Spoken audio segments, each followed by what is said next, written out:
The real question is not which tool can replace InkFrog. It's actually which platform can I trust to run this side of my business after the migration is over. That's what we are going to compare in this video. Not just the price, not just the features list, but the things that actually matter when your eBay business relies on a system working properly. Now, the first mistake is treating this like a simple software shopping decision. A lot of sellers will naturally look at the price, features, screenshots, and which platform looks closest to what they have already been using.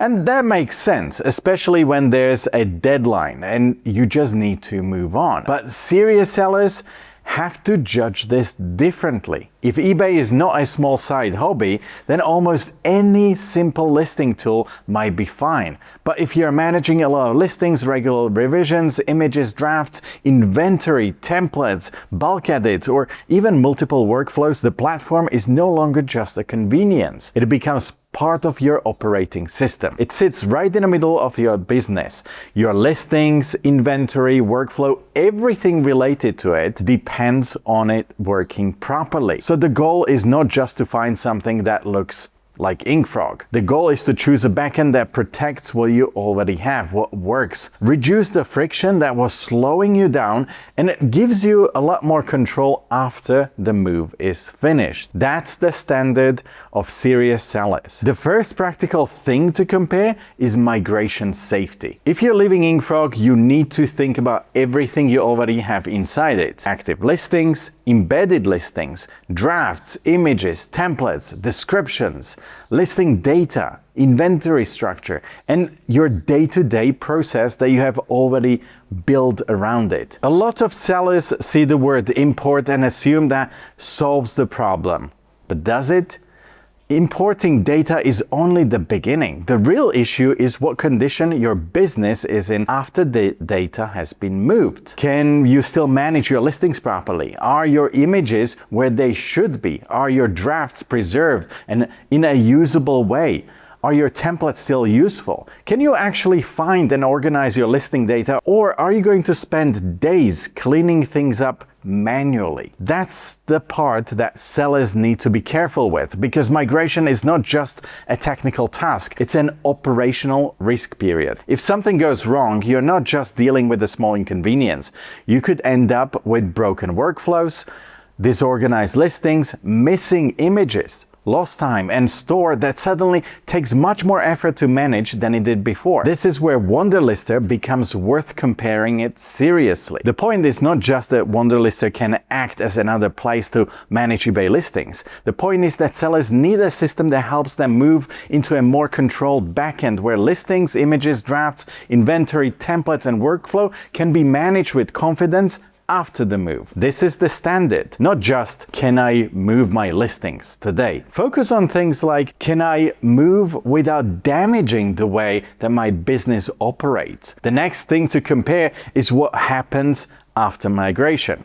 This is where some sellers make a decision that solves the urgent problem, but creates a new one later. They pick a platform because it helps them get away from InkFrog, but they don't look closely enough at what daily work will feel like once they're actually using it. And that's the real test. A tool can look fine during migration, but becomes frustrating when you have to use it daily. If you manage a lot of listings, small inefficiencies start to multiply. A tiny template becomes a cleanup job, a small inventory mistake becomes a customer service problem, a bulk edit that you don't fully trust becomes 2 hours of checking. A workflow that felt manageable at 100 listings suddenly feels different at 1,000. So the best InkFrog alternative is not just the one that gets your listings out. That should be the basics. It's the one that helps you manage the listing side of the business after the move is finished. That means that you need to look at how these platforms handle the real work. I'm talking about all of the tasks you have to manage when you are running your store, and it gets very complex. And this is where control matters more than simple convenience. A platform might be easy to use, but if you don't trust what is happening behind the scenes, it still creates stress. If every bulk change needs manual checking, if your templates drift out of sync, or if your inventory still needs site spreadsheets, then the software has not really solved the operational problem, has it? Serious eBay sellers are not just trying to move faster. They're trying to avoid mistakes that become expensive at scale. So, easy is not always the best standard.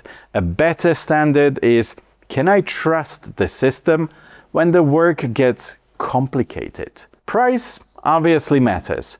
No serious seller wants to waste money on software, and nobody should pay for features they don't need. But the cheapest option is not always the lowest cost option. That's one of the biggest mistakes that sellers make when comparing InkFrog alternatives to each other.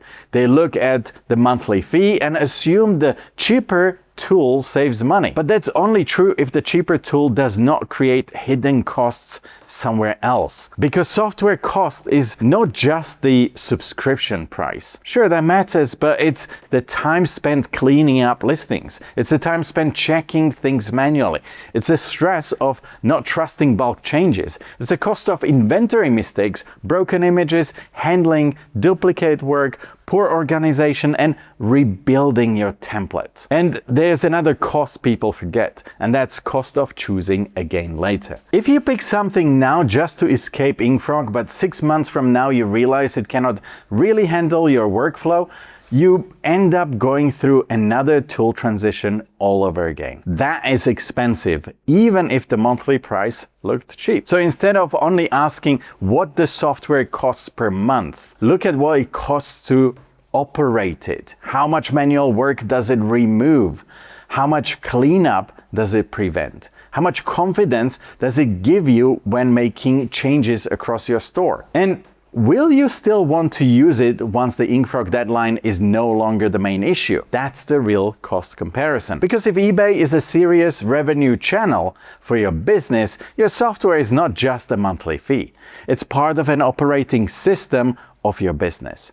And if that operating system creates friction every single day, that friction has a cost. The next thing to compare is then long-term fit. The pressure around InkFrog can make sellers think only about the next few weeks, and that's understandable. That is urgency. But your eBay business does not end when the migration is done, does it? You still have to create listings, revise them, manage inventory, handle images, update templates. There's just so much work every single day to keep the whole operation moving. So the question is whether the platform is just a short-term rescue tool or whether it can become the long-term backend for your store. Will it still make sense as your store gets larger? When it scales? Will it still work when you have more listings, more categories, more inventory, more processes, and more people involved? Will it help you professionalize the business, or will you eventually outgrow it and need to move again? Just imagine the headaches. That last point really matters, because the worst outcome is not simply choosing the wrong InkFrog alternative. The worst outcome is choosing something that gets you through the emergency but forces you into another messy transition later. So yes, you need to move. But the best decision is not necessarily the fastest one. It's the one that gets you through the migration and leaves you with a stronger backend afterwards. InkFrog shutting down is the trigger, but the bigger opportunity is upgrading the system behind your eBay business. So where does WonderLister fit into all of this? WonderLister is not just trying to be a basic InkFrog replacement. That would be too narrow. A better way to think about it is as an operational backend for serious eBay sellers. It's built for sellers who care about listing management, inventory control, drafts, images, templates, imports, bulk edits, reporting, and workflow structure. In other words, the parts of the business that matter more as your selling operation becomes more complex. If you're managing serious listing volume,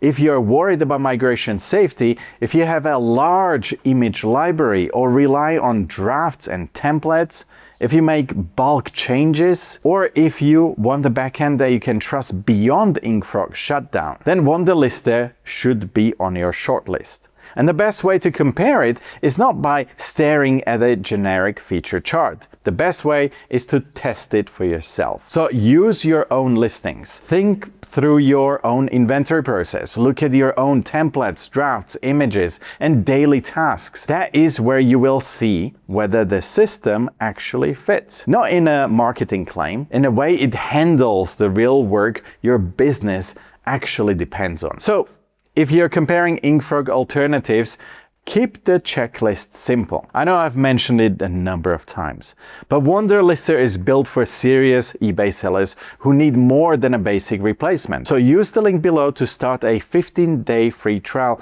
to test it with your own listings, your own workflows, and see whether it gives you the control that your business needs. Don't just survive the InkFrog shutdown. Use it as the moment to move to a backend your eBay business can rely on and the one that you always wanted.